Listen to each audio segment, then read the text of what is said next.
नमस्कार। नवंबर 2022 में गुजरात की सभी 182 विधानसभा सीटों पर चुनाव होने वाला है और पिछले 24 सालों से गुजरात में भारतीय जनता पार्टी की सरकार रही है।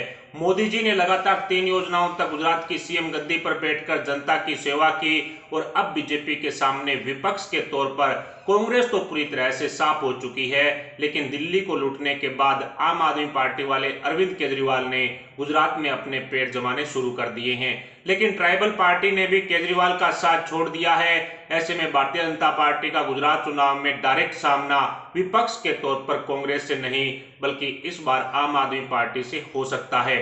गुजरात कांग्रेस के कई बड़े बड़े दिग्गज नेताओं ने सोनिया कांग्रेस का साथ छोड़कर अन्य राजनीतिक पार्टियों का दामन थाम लिया है, जिससे गुजरात में कांग्रेस अर्श से फर्श तक आ चुकी है। ऐसे में गुजरात की 182 विधानसभा सीटों पर कांग्रेस अपनी तैयारी जीरो से शुरू करेगी।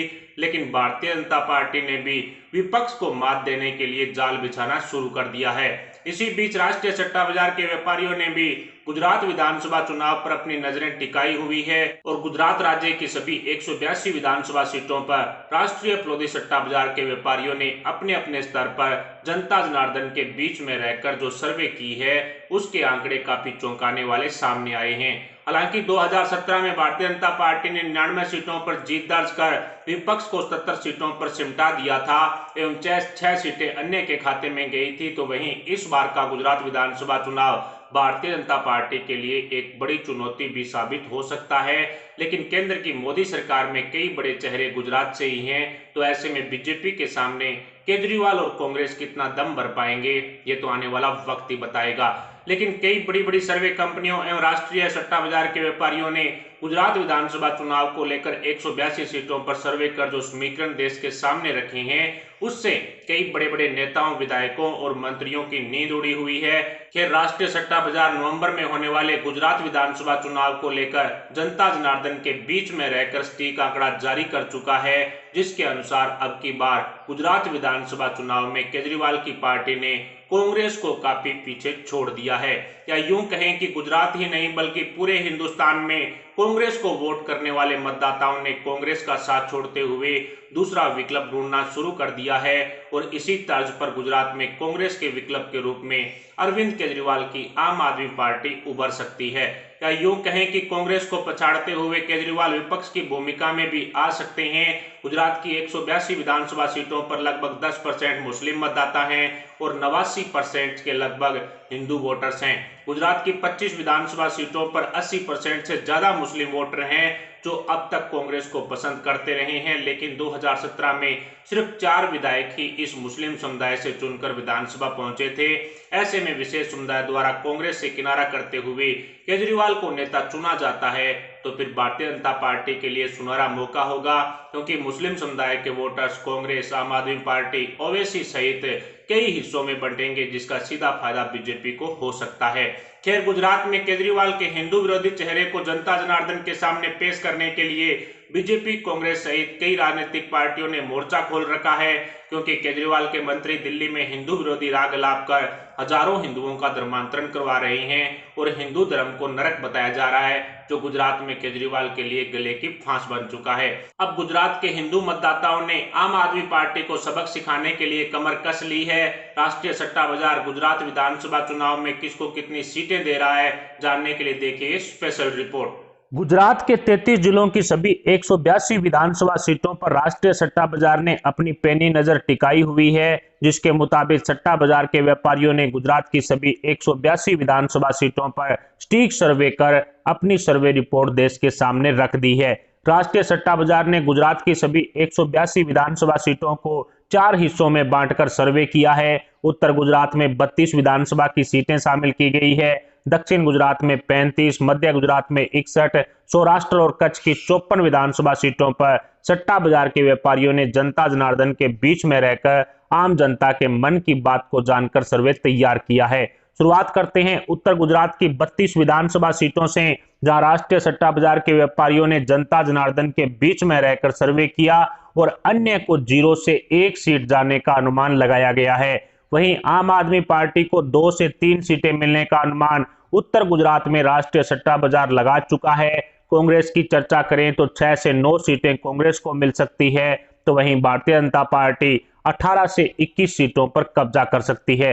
राष्ट्रीय सट्टा बाजार के व्यापारियों ने उत्तर गुजरात की 32 विधानसभा सीटों में से भारतीय जनता पार्टी को सबसे बड़ी पार्टी बनाते हुए 18 से 21 सीटें सौंप दी है। दक्षिण गुजरात की तरफ बढ़े तो दक्षिण गुजरात की 35 विधानसभा सीटों में से राष्ट्रीय सट्टा बाजार ने 0 से 1 सीट अन्य के खाते में डाल दी है, तो वहीं 2 से 3 सीटें आम आदमी पार्टी को जाने का अनुमान लगाया गया है। 4 से 7 सीटों पर कांग्रेस का कब्जा रह सकता है, तो वहीं भारतीय जनता पार्टी 24 से 27 सीटों पर दक्षिण गुजरात में कब्जा कर सकती है।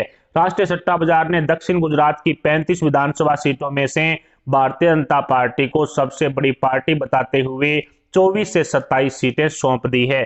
मध्य गुजरात की तरफ बढ़े तो मध्य गुजरात की 61 विधानसभा सीटों में राष्ट्रीय सट्टा बाजार ने मध्य गुजरात की 2 से 3 सीटें अन्य के खाते में डाल दी है, तो वहीं 4 से 7 सीटों पर आम आदमी पार्टी का कब्जा होने वाला अनुमान राष्ट्रीय सट्टा बाजार द्वारा लगाया गया है।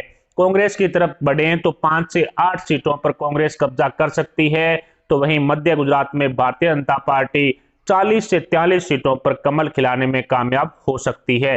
राष्ट्रीय सट्टा बाजार ने मध्य गुजरात में भारतीय जनता पार्टी को सबसे बड़ी पार्टी बताते हुए 40 से ज्यादा सीटें सौंप दी है। गुजरात के आखिरी और सबसे महत्वपूर्ण रीजन सौराष्ट्र कच्छ की 54 विधानसभा सीटों पर चर्चा करें तो राष्ट्रीय सट्टा बाजार ने सौराष्ट्र में 0 से 1 सीट अन्य के खाते में डालते हुए 5 से 8 सीटें आम आदमी पार्टी को सौंप दी है, तो वहीं कांग्रेस 8 से 11 सीटों पर सौराष्ट्र में कब्जा कर सकती है। सौराष्ट्र और कच्छ विधानसभा क्षेत्र में राष्ट्रीय सट्टा बाजार ने भारतीय जनता पार्टी को 34 से 37 सीटों पर कामयाबी हासिल होने का अनुमान लगाया है। सौराष्ट्र और कच्छ क्षेत्र की सभी 54 विधानसभा सीटों पर राष्ट्रीय सट्टा बाजार ने भारतीय जनता पार्टी को सबसे बड़ी पार्टी बताते हुए 34 से 37 सीटें सौंप दी है।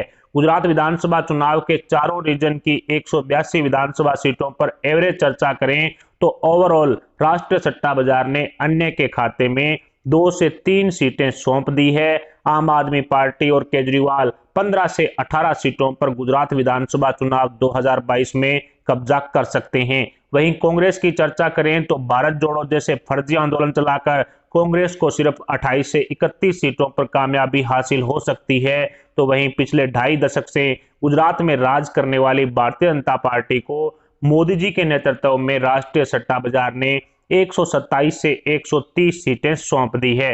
भारतीय जनता पार्टी गुजरात विधानसभा चुनाव 2022 में 127 से 130 सीटों पर कमल खिलाने में कामयाब हो सकती है।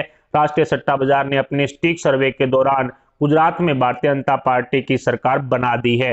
हालांकि राष्ट्रीय सट्टा बाजार समय समय पर अपनी सर्वे के आंकड़े अपडेट करता रहता है, लेकिन लेटेस्ट और ताजा अपडेट के मुताबिक राष्ट्रीय फ्लोदी सट्टा बाजार भारतीय जनता पार्टी को गुजरात में 127 से 130 सीटें सौंप रहा है। गुजरात की सीएम गद्दी पर बैठने के लिए बहुमत का आंकड़ा 92 सीटें हैं, जबकि भारतीय जनता पार्टी 100 का आंकड़ा पार करती हुई साफ साफ दिखाई दे रही है। राष्ट्रीय फ्लोदी सट्टा बाजार के अनुसार भारतीय जनता पार्टी विधानसभा चुनाव 2022 में गुजरात में सीएम गद्दी पर कब्जा कर सकती है।